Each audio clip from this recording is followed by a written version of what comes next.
आप सभी का आज की इस क्लास में स्वागत है। आज हम सीखेंगे प्रश्नावली 2.1 का दूसरा प्रश्न, जिसमें हम भिन्नों को अवरोही क्रम में लिखना सीखेंगे। तो देखो, प्रश्नावली 2.1 का जो दूसरा प्रश्न है क्या है, निम्न को अवरोही क्रम में लिखना है। दो प्रश्न हमको दिए गए हैं, 2/9 3 2/3, यानी कि तीन तीन भिन्न हमको दी गई हैं। तो देखो, अवरोही क्रम क्या होता है? ऐसा क्रम जब हम क्या करते हैं, पहले बड़ी संख्या को, फिर छोटी, फिर छोटी, फिर छोटी, बड़े से छोटी की ओर जब हम अग्रसर होते हैं तो इसको हम बोलते हैं अवरोही क्रम। जैसे आप स्कूल में प्रेयर करते हैं तो आप कैसे खड़े होते हैं? आरोही क्रम में खड़े होते हैं, पहले छोटा, फिर उससे थोड़ा बड़ा, फिर उससे थोड़ा बड़ा, फिर सबसे बड़ा। तो हम इसका उल्टा, ठीक है। अब हमें क्या करना है, इनको अवरोही क्रम में रखना है। तो इनको अवरोही क्रम में रखने के लिए हम क्या करते हैं, देखो क्या हो सकता है। जैसे हमने ये लिया, ये दो पेन हमने यहाँ पर रख दिए स्केच पेन, ठीक है। अब इनको देख के बताओ कि कौन बड़ा है भाई, कौन छोटा है। सफ़ेद वाला बड़ा है और काला वाला छोटा है। देख के हमको ऐसा पड़ रहा है, तो क्या हमारा उत्तर सही होगा? नहीं होगा। क्यों? जब तक हम इनको पूरा नहीं देखेंगे, कंप्लीट नहीं देखेंगे। अब देखो यहाँ क्या है, ये दोनों बराबर में हमने रखे हैं, बराबर में नहीं रखे हैं। तो हो सकता है ये नीचे ज़्यादा आया हो, इसलिए ऊपर छोटा हो गया हो। इन दोनों को हम बराबर कर लेते हैं। इन दोनों को हमने क्या कर लिया, बराबर कर लिया। अब ऊपर देखो क्या है, अब हम सही सही कह सकते हैं कि ये जो सफ़ेद वाला जो आपको दिखाई दे रहा है ढक्कन वाला, ये जो है आपका बड़ा है और ये छोटा है। तो ऐसे ही हमको क्या करना है, इन तीन भिन्नों में जब तक हम इनके हरों को समान नहीं करेंगे तब तक हम ये पता नहीं कर पाएंगे कि कौन छोटा है कौन बड़ा है। और हरों भिन्नों को जोड़ने के लिए, घटाने के लिए, तो आपस में तुलना करने के लिए कुछ भी अगर हमें करना है तो पहला काम ये होता है कि इनके हरों को बराबर करना। और हरों को बराबर करने का तरीका क्या होता है, तो तीन भिन्नों के अगर हम हरों को बराबर करना है तो इस तीनों का हमें एलसीएम निकालना पड़ेगा, तीनों हरों का, ठीक है। तो तीनों हर क्या है, 9, 3 और 21। कैसे निकालते हैं एलसीएम? 9, 3 और 21। अगर मौखिक आप नहीं निकाल सकते हैं तो ये तरीका ये भी है कि आप इनको ऐसे लिख लें और फिर इनका एलसीएम निकाल लें। पिछली कक्षाओं में आपने सीखा है, आपका रिवीजन हो जाएगा। देखो क्या करते हैं, सबसे छोटी संख्या से शुरू करते हैं। 2 का भाग जाता है इन तीनों में, किसी में नहीं जाता। 3 का भाग जाता है, तीनों में जाता है। 3 से भाग दे देंगे, 9 में कितनी बार जाएगा, 3 3 9 बार। 3 का भाग 3 में कितनी बार जाएगा, 3 एकम 3 बार। 3 का भाग 21 में कितनी बार गया, 3 सत्ते 21, 7 बार गया। जो भागफल जो होता है उसे हमें यहाँ लिखना है, ठीक है। फिर आपने लाइन डाल ली। फिर देखो 3 का भाग फिर जा रहा है, तो जब तक जा रहा है तब तक देना है। 3 का भाग 3 में 3 एकम 3 बार। तो जब तक तीनों में एक ना आ जाए तब तक हमें भाग की प्रक्रिया को करते रहना है। इन दोनों में तो एक एक आ गया। अब किसका भाग जाएगा, 7 में किसका भाग जाता है, केवल 7 का ही जाएगा। 7 एकम 7, यहाँ एक था, यहाँ एक था, इनको ऐसे उतार दिया हमने, ठीक है। तो अब क्या आ गया, एलसीएम क्या आया?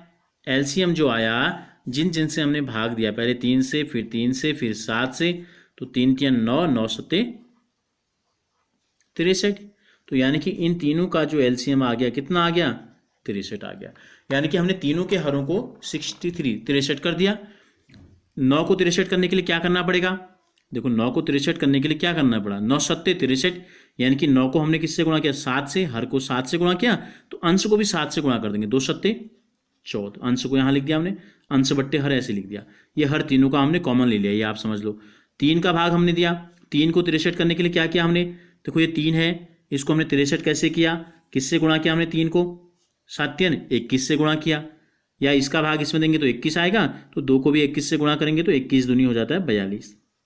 अब 21 का भाग 63 में कितने बार गया, 21 को 63 करने के लिए हमने क्या किया, 3 से गुणा किया। तो 8 को भी 3 से गुणा कर दो, 8 3 24। 21 का भाग दे दो 63 में 3, 3 का गुणा कर दो अंश से, ऐसे भी आप कर सकते हैं। अब हमको पता चल गया ये जो तीनों भिन्न हैं, ये तीनों भिन्न क्या हो गई, 63 तीनों के कॉमन है। तो देखो ये है 14/63 हो गई पहली वाली, दूसरी वाली हो गई 42/63, तीसरी हो गई 24/63। अब तीनों के हर क्या हो गए, बराबर हो गए। तो अब हम बता सकते हैं आसानी से कि जिसका अंश छोटा होगा वो सबसे छोटी, जिसका अंश बड़ा होगा वो सबसे बड़ी। तो अब हम इनको अवरोही क्रम में रख देते हैं। अवरोही क्रम हमने कहा सबसे पहले क्या आती है, बड़ी संख्या आती है, सबसे पहले सबसे बड़ी। तो इन तीनों में 14, 42 और 24 में सबसे बड़ा कौन सा है, 42/63। दूसरे नंबर में क्या है, 24/63, और अंत में क्या है, 14/63। तो ये हो गया इनका अवरोही क्रम। अब ये कौन सी भिन्न किसको रिप्रेजेंट कर प्रदर्शित करती है, 42/63 क्या था बीच में, यहाँ 2/3 था, तो इसके बदले हमने लिख लिया 2/3। 24 लास्ट वाली थी, 8/21 हो गई, और बच गई 2/9। तो इस प्रकार से हमने क्या किया, हमने दूसरे के पहले प्रश्न को हमने जो है अवरोही क्रम में लिखा, तो इस प्रकार से अवरोही क्रम हो गया। अब इसी प्रकार से इसके दूसरे को जब हम करेंगे तो क्या हो जाएगा, देखो ये हो गया 1/5, दूसरा है 3/7 और यह है 7/10। हम क्या करेंगे, तीनों का एलसीएम निकालेंगे। एलसीएम मैंने आपको निकालना सिखा दिया है। नहीं तो इसका दूसरा तरीका क्या है, सबसे बड़ी संख्या लो। सबसे बड़ी संख्या क्या है, 10। 10 में 5 और 7 का भाग जाता है, नहीं जाता है। 10 दूनी 20, 20 में जाता है, नहीं जाता है।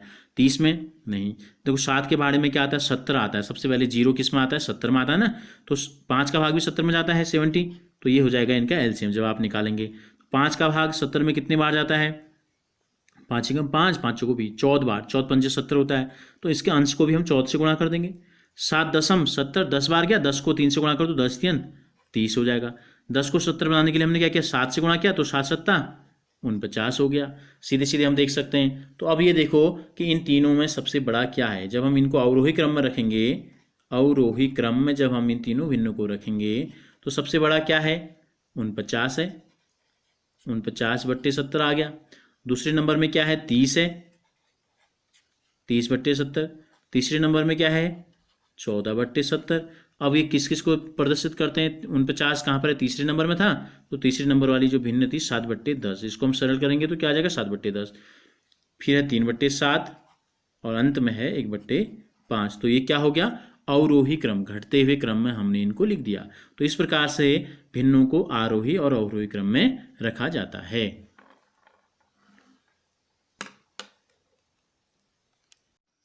अगर आपको ये वीडियो अच्छी लगी तो इसे ज़रूर लाइक कीजिए और हमसे जुड़े रहने के लिए चैनल को सब्सक्राइब कर बेल आइकन को ज़रूर प्रेस कीजिए। और अगर आपने इससे पहले के वीडियोस नहीं देखे हैं तो वीडियो के डिस्क्रिप्शन में हमने लिंक दिया है, उसके माध्यम से आप देख सकते हैं।